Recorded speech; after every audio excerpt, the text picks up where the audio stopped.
আসসালামু আলাইকুম। প্রিয় শিক্ষার্থীরা কেমন আছেন সবাই? আশা করি সবাই অনেক বেশি ভালো আছেন। তো আজকের ভিডিওটা হচ্ছে 10টা এমসিকিউ যেগুলো ভর্তি পরীক্ষাতে আসতে পারে। আমরা সেরকম 10টা এমসিকিউ সিলেক্ট করেছি। আশা করি সম্পূর্ণ ভিডিওটা আপনাদের ভালো লাগবে এবং কার কতগুলো এমসিকিউ আসলে পারেন, কে কয়টা এমসিকিউ পারলেন সেটা কিন্তু অবশ্যই কমেন্ট করে জানাবেন। ভিডিও শুরু করার আগে বলি, যারা চ্যানেলে নতুন আছেন অবশ্যই চ্যানেলটা সাবস্ক্রাইব করে ফেলেন। এছাড়া আপনারা কিন্তু আপনাদের নার্সিং ভর্তি পরীক্ষার সম্পূর্ণ কোর্সটা ফ্রিতে করতে পারবেন, আনলিমিটেড পরীক্ষা দিতে পারবেন। আর ডিসক্রিপশন অথবা পিন কমেন্টে দেখেন লিঙ্কটা দেওয়া আছে, সেখান থেকে কিন্তু জয়েন হয়ে নিতে পারেন। সো আমি আর কথা বাড়াচ্ছি না, চলুন আমরা ভিডিওর মেইন অংশে চলে যাই। সর্বপ্রথম যে এমসিকিউটা সেটা হচ্ছে নবান্ন কোন ধরনের সমাস। আচ্ছা, এটা আমি একটু বাড়াই দিই। নবান্ন কোন ধরনের সমাস? দেখেন, নবান্ন, তাই না? আমি যদি এটাকে ভাঙাতে পারি, আমি সমাস যতটুকু বোঝাচ্ছি কাইন্ডলি একটু সেভাবে বোঝার চেষ্টা করেন। দেখেন, নবান্ন, তাহলে নতুন, নব মানে নতুন, আর অন্ন মানে হচ্ছে ভাত, তাই না? অন্ন মানে ভাতই ধরি আমি, তাহলে নবান্ন। তাহলে নব আর অন্ন অর্থাৎ ভাত আর নতুন, দুইটা কি এক জিনিস? দুইটা কিন্তু এক জিনিস না। আবার আমি কি আসলে নবান্ন মানে কি বোঝাচ্ছে? নবান্ন মানে বোঝাচ্ছে কিন্তু নতুন একটা অনুষ্ঠান, তাই না? একটা অনুষ্ঠান বোঝাচ্ছে। তার মানে এইখানে দুইটার মধ্যে কোনোটারই কিন্তু অর্থ কি হচ্ছে না, কোনোটার অর্থই কিন্তু আসলে এখানে প্রকাশ করতেছে না। নব এক জিনিস, ভাত এক জিনিস, আর যে অনুষ্ঠানটা পাইতেছি সেটা আর এক জিনিস। এই ধরনের যে সমাস, এই সমাসকে বলা হয় বহুব্রীহি সমাস। অর্থাৎ এটাকে বলা হয় পূর্বপদ আর এটা পরপদ। পূর্বপদ এবং পরপদের কোনো পদের অর্থই যদি প্রকাশ না করে তাহলে তাকে বলি আমরা বহুব্রীহি সমাস। যাদের যাদের হয়েছে কমেন্ট করে দিয়েন। তো আমরা আমাদের পরের এমসিকিউতে চলে যাব। তো আমাদের পরের যে এমসিকিউ সেটা হচ্ছে কোন লেখকের ছদ্মনাম বীরবল? এটা মনে হয় ম্যাক্সিমাম স্টুডেন্টরাই পারবে। এটা হচ্ছে প্রমোদ চৌধুরী। ছোটোবেলা থেকেই হয়তো এই নামটা শুনে আসছেন, বীরবল। আর হচ্ছে এই ভদ্রলোক ছিলেন প্রমোদ চৌধুরী, তার ওনার ছদ্মনাম ছিল বীরবল। এটা ম্যাক্সিমাম স্টুডেন্টরাই আশা করি পারবেন। তো আমরা পরের প্রশ্নে চলে যাব। 3 নম্বর প্রশ্ন হচ্ছে, একটি সমকোণী ত্রিভুজের একটি কোণ যদি 45 ডিগ্রি হয় তাহলে অপর কোণটি কত? এটা সিম্পল বিষয়। একটা আমি সমকোণী ত্রিভুজ যদি আমি এখানে এঁকে দেখাচ্ছি, একটা সমকোণী ত্রিভুজের একটা তো 90 ডিগ্রি হবে, তাই তো? একটা 90 ডিগ্রি, তাহলে বাকি দুইটা হবে কত? বাকি দুইটাও হবে 90 ডিগ্রি। কারণ কি, টোটাল একটা ত্রিভুজের তিনটা কোণের সমষ্টি হচ্ছে 180 ডিগ্রি। ভালো মতন বুঝছেন। এখন এখানে একটা মান দেওয়া আছে 45, একটা কোণ দেওয়া আছে 45, আর একটা কোণ কি, যেহেতু সমকোণী ত্রিভুজের কথা বলছে, আমরা জানি সমকোণী ত্রিভুজের একটা কোণের মান হচ্ছে 90 ডিগ্রি থাকবে, মানে সমকোণ থাকবে, তাহলে সমকোণের মান হচ্ছে 90 ডিগ্রি। তাহলে সেই হিসাব করলে খেয়াল করেন, 180 থেকে 90 চলে গেলে থাকবে 90, আর 90 থেকে 45 চলে গেলে থাকবে 45। তাহলে কিন্তু আমরা এটা ইজিলি সলভ করতে পারবো। এটা হচ্ছে অপর কোণটা হচ্ছে 45 ডিগ্রি। তো আশা করি এটাও সবাই পারবেন এবং সবাই পারছেন। যারা যারা পারছেন কমেন্টে কিন্তু অবশ্যই জানাবেন, আপনারা কিন্তু জানান না। আচ্ছা, তো পরের প্রশ্নটা আমরা যাই। পরের প্রশ্নটা হচ্ছে, বার্ষিক 5% হার সুদে 500 টাকার 4 বছরের সরল সুদ কত? আপনাদের কিন্তু এই কোশ্চেনগুলা খুব আসে এবং এটা কিন্তু সহজে আপনারা উত্তর দিতে পারেন। আমি আগের দিনও দেখেছিলাম এরকম একটা প্রশ্ন। এটা সিম্পলি আপনি একটু মনে রাখেন, 5% মানে 100 টাকায় 5, তাই তো? তাহলে 500 টাকায় কত? তাহলে 500 টাকায় হচ্ছে 5 গুণ 5, তাই তো? হিসাব মতে তাই তো, 100 টাকায় 5, তাহলে 500 টাকায় 5 গুণ 5 মানে হচ্ছে 25। বা আপনি 500 দিয়ে কাটাকাটি করেও দেখতে পারেন।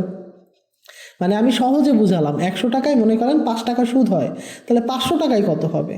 100 টাকায় 5 টাকা, তার মানে 200 টাকায় হবে 10 টাকা, 300 টাকায় হবে 15 টাকা, 400 টাকায় হবে 20 টাকা, 500 টাকায় হবে 25 টাকা।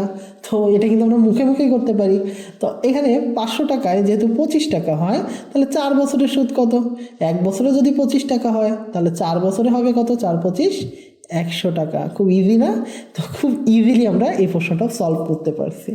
তো একটু কমেন্ট করে জানাবেন এত ইজিভাবে কে কে পারছেন, আর কারা কারা আসলে অনেক সূত্র টুত্র খরচ করে পারছেন সেটা কিন্তু কমেন্ট করে জানাবেন। আচ্ছা, আমরা 5 নম্বর প্রশ্নে চলে যাই। বাংলাদেশের সংবিধানের মূলনীতি কয়টা? আচ্ছা, এটা আমি একটু বলে দিই। বাংলাদেশের সংবিধানের মূলনীতি হচ্ছে 4টা। কয়টা? মূলনীতি হচ্ছে 4টা। এটা হচ্ছে জাতীয়তাবাদ, একটা হচ্ছে জাতীয়তাবাদ, সমাজতন্ত্র, আর একটা সম্ভবত গণতন্ত্র, আমার খেয়াল নাই, গণতন্ত্রই। আচ্ছা একটু মুছে ফেলি। সমাজতন্ত্র, গণতন্ত্র, আর একটা হচ্ছে আমার যতদূর মনে পড়ে ধর্মনিরপেক্ষতা। আশা করি বুঝতে পারছেন। তাহলে চারটা জিনিস কি মূলনীতি? জাতীয়তাবাদ, সমাজতন্ত্র, গণতন্ত্র, আর একটা হচ্ছে ধর্মনিরপেক্ষতা। আমি গণতন্ত্রটাও আছে সম্ভবত। তো এই চারটা জিনিস কিন্তু বাংলাদেশের সংবিধানের মূলনীতি। আশা করি এটাও ম্যাক্সিমাম স্টুডেন্টরা পারবেন। তো আমরা নাম্বার 6-এ চলে যাই। নাম্বার 6 হচ্ছে পানামা খাল কোন দুটি মহাসাগরকে সংযুক্ত করেছে? এই প্রশ্নটা অনেকবার পরীক্ষায় আসে। এটা হচ্ছে আটলান্টিক মহাসাগর এবং প্রশান্ত মহাসাগরকে পানামা খাল এটা কি করছে, এইটা হচ্ছে এদেরকে আলাদা করছে। আমরা প্রণালীর বিষয়ের ভিতরে আমি কিছু শর্টকাট দেখাইছিলাম, সেখান থেকে আপনারা কিন্তু এটা সলভ করে নিতে পারেন। একটা নিউমেরিক দিছিলাম, সেখান থেকে আমি এটা মনে রাখার জন্য যাতে আপনাদের সুবিধা হয় সেজন্য ওইটা আমি দিছিলাম, ওইটা আপনি একটু দেখে নিন। তো আশা করি এটাও কিন্তু আপনারা পেরে যাবেন। তো নাম্বার 7 যে প্রশ্নটা, এটা খুবই সহজ প্রশ্ন। পেনিসিলিনকে আবিষ্কার করেন, পেনিসিলিন আবিষ্কার করেন আলেকজান্ডার ফ্লেমিং। আলেকজান্ডার ফ্লেমিং কিন্তু সর্বপ্রথম পেনিসিলিন আবিষ্কার করেন। নাম্বার 8 কোষের শক্তিঘর, পাওয়ার হাউস। যারা সায়েন্সের আছেন তারা তো এই ধরনের প্রশ্ন পাইলে মনে করার কথাই নেই। মাইটোকন্ড্রিয়াকে বলা হয় পাওয়ার হাউস। আচ্ছা নিউক্লিয়াসকে কি বলে? নিউক্লিয়াসকে বলা হয় মস্তিষ্ক, তাই না? অর্থাৎ কোষের মস্তিষ্ক বলা হয় নিউক্লিয়াসকে। আচ্ছা এছাড়া রাইবোজোমকে বলা হয় প্রোটিন ফ্যাক্টরি, আর লাইসোজোমকে বলা হয় কি ফ্যাগোসাইটোসিস প্রক্রিয়া, জীবাণু ভক্ষণ করে, তাই না? তো এই জিনিসগুলো একটু মনে রাখবেন। আচ্ছা এরপরে আলোকরশ্মি ঘন মাধ্যম থেকে হালকা মাধ্যমে প্রবেশ করলে কি ঘটে? সিম্পল জিনিস, আমি একটু সহজে বুঝাই দেই। আলোক রশ্মি যখন হালকা মাধ্যম থেকে, এটা যদি হালকা মাধ্যম হয়, হালকা মাধ্যম থেকে যখন ঘন মাধ্যমে যায় তখন হচ্ছে এটা মনে করেন একটা এই বরাবর গেছে, তাহলে ওইটা যাবে হচ্ছে অবিলম্বের দিকে বেঁকে যাবে।